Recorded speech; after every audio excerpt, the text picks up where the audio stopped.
ખોટું કરવા ક્યારેય પ્રેરાશો નહીં. એ મજા આવે એવો રસ્તો છે, એમાંથી પ્રગતિ જલ્દી થાય એવું દેખાય છે. ઘણા રૂપિયા એકસાથે મળી જાય એવું દેખાય છે ને મળી પણ જાય, પણ જ્યારે એકવાર જાય ને ત્યારે ચામડી ઉતારીને જાય. જો આ બધાની ગઈ 2-3 પ્રસંગો કીધા, એટલે એ ખટકો રાખીએ તો કોઈ દિવસ સ્ટ્રેસ આવશે નહીં. સેકન્ડ ઇમ્પોર્ટન્ટ રીઝન, અમારા વડીલ સંત પરમ પૂજ્ય ડૉક્ટર સ્વામી ઘણી વખત સમજાવે છે કે સમાજમાં, કુટુંબમાં અને વ્યવહારમાં સ્ત્રી પુરુષ મર્યાદા એનો લોપ થાય તો પણ જીવનમાં અત્યંત તણાવ આવશે. તમારા સર્કલની બહાર તમે જો ગયા, અમારા વડીલ સંત પરમ પૂજ્ય ડૉક્ટર સ્વામી ભગવાન સ્વામિનારાયણનો સિદ્ધાંત અને આપણા શાસ્ત્રનો સિદ્ધાંત સમજાવે છે કે any other woman other than your wife, તમારી પત્ની સિવાયની કોઈ પણ સ્ત્રી એ તમારી માટે કાં તો માતા છે, કાં તો બેન છે અને કાં તો દીકરી છે. એવી રીતે દરેક સ્ત્રી માટે જો એ પરણ્યા હોય તો એના પતિ સિવાયના બધા જ પુરુષ એની માટે ભાઈ છે, પિતા છે કાં પુત્ર છે. આ મર્યાદા જો લોપાશે ને તો પણ કુટુંબ છિન્ન ભિન્ન થશે, તો પણ પ્રશ્ન મોટો આવશે. આ મર્યાદા લોપાશે તો પણ મોટો પ્રશ્ન આવશે. ઇન્ટરનેશનલ મોનિટરી ફંડના president Dominique Strauss Kahn, he was destined to become the president of France. એ ન્યુયોર્કથી ફ્રાન્સ આવતા હતા, વચ્ચે ટોપ ઓવરમાં, ચેન્જ ઓવરમાં હોટલમાં એન્ટર થયા અને એવું કહેવાય છે રિપોર્ટ્સ પ્રમાણે કે ત્યાં કોઈક હોટલમાં મેડ સાથે એમને કોઈક વર્તણૂકમાં ફેર પડ્યો, પેલી મેડે કેસ કર્યો. કેસ તો પછી આઉટ ઓફ કોર્ટ સેટલમેન્ટમાં પતાયો, પણ ઇન્ટરનેશનલ મોનિટરી ફંડના પ્રેસિડન્ટ તરીકે એમને રાજીનામું આપવું પડ્યું. ફ્રાન્સની પ્રજાએ એમને ફેંકી દીધા, પ્રેસિડેન્શિયલ ઇલેક્શનમાં ઊભા ના રહી શક્યા. આ એક પ્રસંગ જો એ હોટલની રૂમમાં ન બન્યો હોત તો આજે ડોમિનિક સ્ટ્રોસ-કેન, જે પોલિટિકલ સર્કલ્સમાં ઓલ ઓવર વર્લ્ડ DSK તરીકે ઓળખાતા હતા, શોર્ટ ફોર્મમાં DSK would have been the president of France. વર્ષો પહેલા અમેરિકાના પ્રેસિડેન્શિયલ ઇલેક્શનમાં રોનાલ્ડ રેગનની સામે ગેરી હાર્ટ ઉભા રહેલા. પ્રી પોલ સર્વેમાં 85% polling, Gary Hart would become the president of America. charismatic personality, આટલું એક વિશ્વ પ્રસિદ્ધ વ્યક્તિ, એમનું વ્યક્તિત્વ charismatic હતું. એ જ્યાં ઊભા રહે ત્યાં કેન્દ્ર બિંદુ બની જાય. એ બોલે એ બ્રહ્મ વાક્ય થઈ જાય. બુદ્ધિ, શક્તિ, આવડત, હોશિયારી, પૈસા, વૈભવ બધું જ હતું. પણ એક કેસ એવો ખુલ્યો કે જ્યારે કોલેજમાં હતા ત્યારે એમને આ સ્ત્રી પુરુષ મર્યાદામાં ક્યાંક મોટી ભૂલ થયેલી, તો પેલા તરફથી વાત શરૂ થઈ. એ ફોટો ન્યૂઝપેપરમાં છપાણો. ગેરી હાર્ટે પ્રેસિડેન્શિયલ નોમિનેશન પાછું ખેંચવું પડ્યું. આજે એ વાતને 20 વર્ષ થયા. દુનિયામાં કોઈને ખબર નથી કે ગેરી હાર્ટ ક્યાં છે, જીવે છે કે મૃત્યુ પામ્યા. એટલે આ મર્યાદા લોપાશે તો પણ મેજર પ્રશ્ન આવી શકશે. હમણાં અમેરિકાની બહુ જ મોટી IT કંપની આઈગેટ, એના CEO ફનિશ મૂર્તિ, એમનો પણ આવો કેસ ન્યૂઝપેપરમાં રિપોર્ટ થયો છે. હવે આ વ્યક્તિ એવી હતી કે જે બીમાર કંપનીઓમાં જાય, તમારી કંપની ફરચામાં ગઈ હોય, જબરદસ્ત ખોટમાં ઉતરી ગઈ હોય, IT કંપનીઓ આવી જોઈએ, ઇન્ફોર્મેશન એન્ડ ટેકનોલોજી. આ માણસ પાસે એવી આવડત, એવી બુદ્ધિ, એવા સંબંધો એના અક્રોસ ધ વર્લ્ડ, કોન્ટિનેન્ટ્સ, કે થોડાક મહિનાઓમાં અથવા તો 1-2 વર્ષમાં મિલિયન્સ ઓફ ડોલર્સના ફરચામાં ગયો એ કંપની એને મિલિયન્સ ઓફ ડોલર્સના પ્રોફિટમાં મૂકી દે. એવું એમને 3 જગ્યાએ કરેલું. એટલે આઈગેટ એમને હાયર કર્યા અને એમનો પગાર કદાચ મોર દેન વર્ષે 150 કરોડ રૂપિયાનો પગાર હતો. પણ આ સ્ત્રી પુરુષ મર્યાદામાં પ્રશ્ન આવ્યો એવું રિપોર્ટિંગ છે. એમને એમની જ કંપનીના એક બાય કર્મચારી સાથે સંબંધ થયો અને પછી એ બાય કર્મચારી એની જાહેરાત કરી. ફનિશ મૂર્તિને રેઝિગ્નેશન આપવું પડ્યું. એ રેઝિગ્નેશન આપે પહેલાં જ એમને કાઢી મૂકવામાં આવ્યા. બહુ જ મોટું બોનસ લઈ લેવામાં આવ્યું પાછું અને પ્રતિષ્ઠાહીન થઈ ગયા. અત્યારે અમેરિકામાં કોઈ કંપની એમને રાખવા તૈયાર નથી. બુદ્ધિ જબરદસ્ત છે, આવડત જબરદસ્ત છે અને કામ પોતાની જિંદગીમાં 40 વર્ષ કરી બતાવ્યું છે. ખાલી વાતો નહીં, મિલિયન્સ ઓફ ડોલર્સમાં ફરચામાં ગયેલી કંપનીઓને બેઠી કરી નાખી છે. પણ અત્યારે કોઈ એમને નોકરીએ રાખવા તૈયાર નથી. એટલે આપણા કુટુંબ, એ કુટુંબની બહાર કોઈ દિવસ મર્યાદાને લોપ કરીને પ્રશ્ન નહીં આવે એવું વિચારતા નહીં, આવે જ છે. ન્યૂઝપેપરમાં બધી ઘણી વાતો સાંભળો છો ને, વાંચીએ છીએ ને, અને તમારા સર્કલમાં કોઈકને થયું હશે, સાંભળ્યું પણ હશે.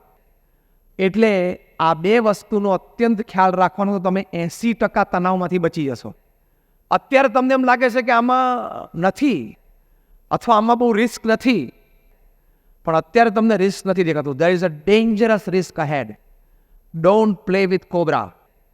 કોબ્રા જોડે રમાય, એમાં કિંગ કોબ્રા સાથે રમાય, 18 ફૂટ લાંબો હોય. એન્ટીવેનોમ ઇન્જેક્શન લઈને ડોક્ટર બાજુમાં ઊભા હોય ને, પણ કિંગ કોબ્રા ડંખ મારે ને, હી cannot save you. A doctor injection લઈને તૈયાર ઊભા હોય ને કે કિંગ કોબ્રા તમને અહીંયા કરડે અને એથી તમને ઇન્જેક્શન મારે એન્ટીવેનોમનું, તોય તમને બચાવી ના શકે. એમ ધંધામાં અનૈતિક પ્રેક્ટિસ અને શાસ્ત્ર પ્રમાણે જે સ્ત્રી પુરુષની મર્યાદા છે એને તમે લોપો ને, એટલે you have started playing with cobra. તમે કોબ્રા સાથે રમવાની શરૂઆત કરી દીધી છે. હવે ડંખ વાગે ત્યારે વાત. You have started playing with cobra. અને આ કક્ષાના માણસોને થઈ શકે છે, તો તમને થઈ શકે? હા કે ના? Tell me yes or no. It can happen to anybody. કોઈને પણ થઈ શકે છે. સાધુ પણ મર્યાદા લોપે તો એને પણ થઈ શકે છે. એના કેસ પણ તમે સાંભળતા હશો. એટલે BAPS સંસ્થામાં પ્રમુખ સ્વામી મહારાજે આ સ્ટ્રિક્ટ મર્યાદા મૂકી છે. BAPS સંસ્થાના સાધુને આ પ્રશ્ન નથી, કારણ કે આ મર્યાદા માને છે. આ કપડાં પહેરીને તમે આ મર્યાદા લોપો તો આ કપડામાં પણ પ્રશ્ન. ભલે લોકો તમને માનતા હોય, પૂછતા હોય. Discipline stands fast. Ethics stands fast. Ethics અને ડિસિપ્લિન્સથી પર કોઈ વસ્તુ નથી. એટલે સ્ટ્રેસ ન આવે એની માટે આપણને રામાયણમાં તુલસીદાસજી એક સરસ વાત કરી છે. આ બે મુદ્દા જે પહેલા કીધા ને એ સંબંધિત. તુલસીદાસજીએ સિમ્પલ લખ્યું કે પરધન પથ્થર માનીએ, પર સ્ત્રી માત સમાન, ઇતરે સે હરી ના મિલે તો તુલસીદાસ જમાન. કે પરધન છે ને એને પથ્થર માનજો, અને પર સ્ત્રી છે એને માતા માનજો. ઇતરે સે જો હરી ના મિલે, તમને જો ભગવાન ના મળે ને તો તુલસીદાસ તમારો જામીન છે. અને હરી મળે એટલે ક્યાં બધી સ્ટ્રેસ રહ્યો. એટલે ઇનડાયરેક્ટલી આના બીજા શબ્દો એ છે કે તમને ક્યારે જીવનમાં સ્ટ્રેસ આવશે જ નહીં. સત્યમ કંપનીના માલિક રામલિંગા રાજુ, જેનાથી આપણે વાતની શરૂઆત કરેલી, એમણે આ તુલસીદાસની વાત માની હોત તો, રજત ગુપ્તાએ આ તુલસીદાસની વાત માની હોત તો, પરધન પથ્થર માનીએ, કે પરધન છે એટલે કે બીજાનું જે ધન છે આપણી માટે પથ્થર છે, ધૂળ છે. આ તો બીજાના ધનમાં જ હાથ નાખવાની વધારે મજા આવે છે. આપણું સેફ ડિપોઝિટ વોલ્ટમાં હોય, બેંકમાં હોય, બીજાના ધનમાં હાથ નાખવાની વધારે મજા આવે છે. પણ આ સિદ્ધાંત મૂક્યો. ડોમિનિક સ્ટ્રોસ-કેન, IMFના પ્રેસિડેન્ટ, જેની આપણે વાત કરી, એના બીજી લાઈન માની હોત તો કે પર સ્ત્રી માત સમાન, તો અત્યારે એ ફ્રાન્સના પ્રેસિડેન્ટ હોત. અને હમણાં G4 અને G8ની સમિટ માનનીય મુખ્યમંત્રી પ્રધાનમંત્રીશ્રીએ ન્યુયોર્કમાં કરી ત્યારે બેઠા હોત એની સાથે. અત્યારે એક નાની કંપનીમાં CEO તરીકે કામ કરે છે. ફનીશ મૂર્તિ આ વાત માની હોત તો. પણ પેલું શું થાય, ટાઈ પહેરી હોય, કોટ પહેર્યો હોય અને 3-piece સૂટ પહેર્યો હોય ને, ત્યારે આની વાત મનાય નહીં. ભગવા કપડાની વાત મનાય નહીં. When you are under that glamour, when you are under that power, it's difficult to believe this talk. આની આ જ વાત જે હું અત્યારે કરું છું, એ અહીંયા કોઈ મેનેજમેન્ટ ટ્રેનર આમ ચાલતો અહીંયા માઇક ફરાવીને 3 ફૂટને ટાઈ પહેરીને આમ કરતો બોલતો હોત ને, તો તમે કદાચ $1-2 લાખ એને કલાકના બોલવાના આપ્યા હોત ને, તમને આ બધી વાતો લાગે છે. પણ મેં કીધું એમ, ફોર્ચ્યુન 500 કંપનીઝના CEOs જે વાતો સાંભળે છે ને, તમે અત્યારે FOC સાંભળો છો. આ જ હકીકત છે. એટલે સ્ટ્રેસનું બીજું મોટું કારણ આ છે. આ બધા માનધાતાઓ તને મને કે હું તુલસીદાસ, આ રામાયણ શું છે? પણ તારી જિંદગી બચાવે ને એવી વાતો છે અંદર, અને જિંદગી ડૂબતી હોય ને તો તારી શકે એવી વાતો છે અંદર. આ તુલસીદાસજીની વાતો આ બધા માની હોત તો. પણ જો એને કોઈક તુલસીદાસની વાત કરવા જાય ને, તો કે એની ભાષામાં who is Tulsidas, what is Ramayana, it is irrelevant, 500 years back, 5000 years back, lakhs of years back, લાખો વર્ષ જૂની વાતો આ જમાના પ્રમાણે છે જ નહીં. વાંધો નહીં, પ્લગમાં આંગળી નાખ. રામાયણની મહાભારતની વાતો આ જમાના પ્રમાણે નથી. એવું તું બોલે છે ને, એ પ્લગમાં આંગળી નાખવાની શરૂ કરી દે, ચોંટી જઈશ. It is relevant even today. સિદ્ધાંત જ રહે છે, એ કોઈ દિવસમાં ફેરફાર થતો નથી. ત્રીજું ઇમ્પોર્ટન્ટ રીઝન સ્ટ્રેસ કેમ આવે છે, આપણે આપણા વર્ક, લાઈફ અને ફેમિલીને બેલેન્સ નથી કર્યું. ઘણી વખત અમે અમારા સેમિનાર્સમાં શીખવાડે છે કે તમારી પાસે 24 કલાક છે, તો you should divide it into 8 + 8 + 8. First 8 hours is honest ethical hard work. જે પણ વ્યવસાયમાં હોય એમાં પ્રામાણિક નૈતિક પુરુષાર્થ કરવો એ 8 કલાક. બીજા 8 કલાક સારી રીતે ઊંઘવું અને આરામ કરવો. અને ત્રીજા 8 કલાક બહુ ઇમ્પોર્ટન્ટ છે, ત્યાં આપણે ખોટ ખાઈએ છીએ. વી મિસ આઉટ ધેર. ત્રીજા 8 કલાકમાં 3 F અને 3 H. 3 F એટલે ફેમિલી, ફ્રેન્ડ્સ અને ફેઇથ. 3 H એટલે હેલ્થ, હાઇજીન એન્ડ હોબી. હું ફરી વખત રિપીટ કરું છું. ત્રીજો 8 છે ને ઇમ્પોર્ટન્ટ છે, ત્યાં આપણે ચૂકી જઈએ છીએ એટલે સ્ટ્રેસ આવે છે. Third 8 is very important. Again I repeat, the third 8 is 3F and 3H. 3F is family, friends and faith. એટલે કે કુટુંબ, મિત્ર વર્તુળ અને શ્રદ્ધા. અને 3H એટલે હેલ્થ, હાઇજીન અને હોબી, એટલે કે સ્વાસ્થ્ય, આજુબાજુ શુદ્ધતા, ચોખ્ખાઈ અને હોબી એટલે શોખ. આ 6 ડિપાર્ટમેન્ટ્સમાં તમારા ત્રીજા 8 કલાક જવા જોઈએ. જો એવી રીતે જાય તો તમારી લાઈફ બેલેન્સ છે. 8 કલાકથી વધારે તમારે કામ કરવું પડે. કોઈક વખત એવા પ્રોજેક્ટ્સ હોય તો કરવું પડે. બાકી if you are working more than 8 hours, that clearly proves કે you are not a planned person. તમે જીવનમાં કામનું પ્લાનિંગ નથી કર્યું. કામ કેવી રીતે કરવું એ તમને આવડતું નથી. એ હકીકત છે. તમે એમ ના સમજતા કે અમે સંતો ખાલી ઉપદેશની વાત કરીએ છીએ. હું જે સંસ્થામાંથી આવું છું ને, એ સંસ્થા દુનિયાની ટોપ 10 NGOsમાંની એક સંસ્થા છે, ધ BAPS સ્વામિનારાયણ સંસ્થા. જે દુનિયાની પ્રથમ 10 સંસ્થાઓ લઈએ ને એમાંની એક સંસ્થા છે આ. સુરતમાં અડાજનમાં તમે લોકોએ મંદિર જોયું હશે, એવા 1300 કેમ્પસ પ્રમુખ સ્વામી મહારાજ એકલાએ બાંધ્યા છે. સુરતમાં હોસ્પિટલ તમે જોઈ હશે, BAPS પ્રમુખ સ્વામી હોસ્પિટલ. કોઈ ટ્રસ્ટની આવી હોસ્પિટલ સુરતમાં નહીં ચાલતી, તમે જોજો. આવી હોસ્પિટલ, સ્કૂલ, હોસ્ટેલ અને કોલેજ પ્રમુખ સ્વામીએ 100 ઊભી કરી છે અને સક્સેસફુલી ચલાવે છે. સુરતમાં કોઈ એવા બિલ્ડર ખરા કે જેને 60 દેશોમાં 1300 જમીનોના સોદા કર્યા હોય? પહેલી લાઈનમાં પૂછું છું.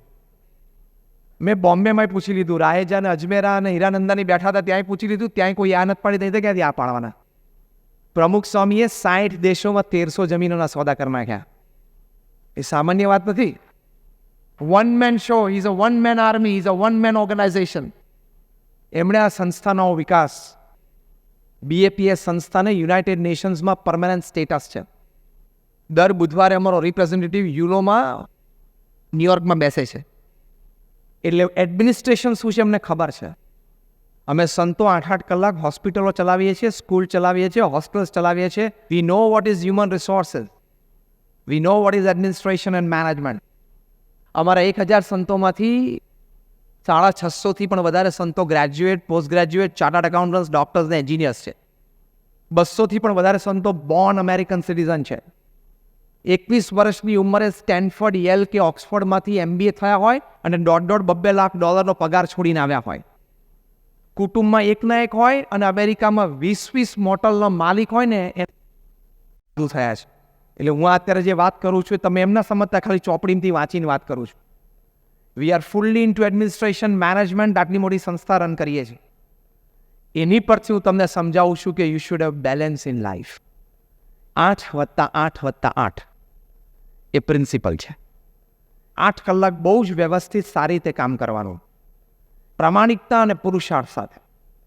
બીજા 8 કલાક સ્લીપ ઓર રેસ્ટ અને ત્રીજા 8 કલાક family, friends, faith, health, hygiene, hobby. તો લાઈફ છે ને બેલેન્સ થશે. અને જો આ લાઈફમાં આ બેલેન્સ તૂટશે ને, દિવસમાં આનું બેલેન્સ તૂટશે એટલે તણાવ આવશે. તમે 8ના બદલે 10 થી 12 ને 14 કલાક ઘરની બહાર રહો એટલે ઘરેથી પત્ની અને કુટુંબીજન, વૃદ્ધ મા બાપ અથવા સંતાનોના પ્રશ્નો, ફરિયાદો આવશે કે ટાઈમ નથી આપતા, બેસતા નથી, ભેગા જમી નથી શકતા. એટલે તણાવ શરૂ થશે, કારણ કે ઝઘડા શરૂ થશે, એટલે સ્ટ્રેસ શરૂ થશે. ઘણા તો એવા હોય છે કે ઘરે ખાલી જમવાનું સુવા જ જાય છે. તારું ઘર છે કે હોટલ છે? હોટલમાં આપણે ખાલી જમવાને સુવા જતો હોય. ઘણા ઘરમાં એવો જ હોય છે, મુંબઈવાળા વધારે. ઘરે ખાલી જમવા જવાનું, સુવા જવાનું. તો આ તારું ફેમિલી છે, it is a divine unit, it is a God's creation, it is not an accident. એ બેલેન્સ કરવું પડે. પહેલીની વાત તો આપણે કરી દીધી, પહેલા 8 કલાકની વાત સમજી ગયા, ઓનેસ્ટ, એથિકલ, હાર્ડવર્ક. બીજા 8 કલાક પણ સમજી શકીએ છીએ કે સ્લીપ અને રેસ્ટ. ત્રીજા 8 કલાકમાં ફર્સ્ટ સ્ટેન્ડ્સ ફેમિલી, તો સ્ટ્રેસ નહીં આવે. ફેમિલી માટે ટાઈમ આપવો જ જોઈએ. તમે જો તમારા કુટુંબીજનો સાથે મિનિમમ અઠવાડિયામાં 3 વખત સાથે બેસીને જમી ન શકતા હો, તો તમારું ડાઇનિંગ ટેબલ, તમારી સિલ્વર પ્લેટ, તમારું બેંક બેલેન્સ બધું નકામું છે. કારણ કે હમણાં દુનિયાના 150 દેશોમાં 1 લાખ કુટુંબોનો સર્વે થયો. The principal reason for survey was, the question was, what is the greatest joy upon this earth? પૃથ્વી ઉપર સૌથી મોટું કારણ આનંદનું શું છે? અને they got 87% response કે જે વ્યક્તિઓ સાથે આપણે પ્રેમ છે, આત્મીયતા છે, સંબંધો છે, એની સાથે બેઠા, વાતો કરી, આનંદ કર્યો, એ આનંદનો સૌથી મોટો સ્ત્રોત છે.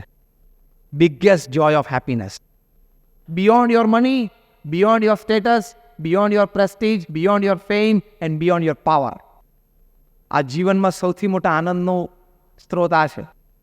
તમે જોજો, જીગરજાન મિત્ર સાથે તમે કલાક બેઠો ને ક્યાં ટાઈમ જતો રહે ખબર નથી પડતી ને. એક કુટુંબમાં આનંદ લેવા માટે રોજ સાંજે પહોંચી જવું. 6:30 તો 6:30, 7 તો 7, 7:30, 8 મેક્સિમમ. 8 વાગ્યા પછી તમે ઘરે પહોંચતા હો, હા, મહિનામાં 5 દિવસ સમજી શકાય છે. બાકી 25 દિવસ તો તમારે પહોંચવું જ જોઈએ, અને ન પહોંચી શકો તો you are not a planned person. તમે જીવનમાં કામ કરવાની પદ્ધતિ શીખ્યા નથી. You need guidance. લોકો જે આ સમજ્યા છે કરે છે. દુનિયાનો સૌથી ધનાઢ્ય વ્યક્તિ વોરેન બફેટ, અત્યારે more than $100 billion તેમની ઇન્વેસ્ટમેન્ટ છે. $100 અબજ પર્સનલ ઇન્વેસ્ટમેન્ટ. એમના હાથમાં ભગવાને એવી સિદ્ધિ મૂકેલી છે, wherever he puts his hand it becomes gold. એ જ્યાં હાથ મૂકે ને બધું સોનું થઈ જાય છે. એમણે હમણાં 50 વર્ષ જીવનમાં લગ્ન જીવનના પૂરા થયા.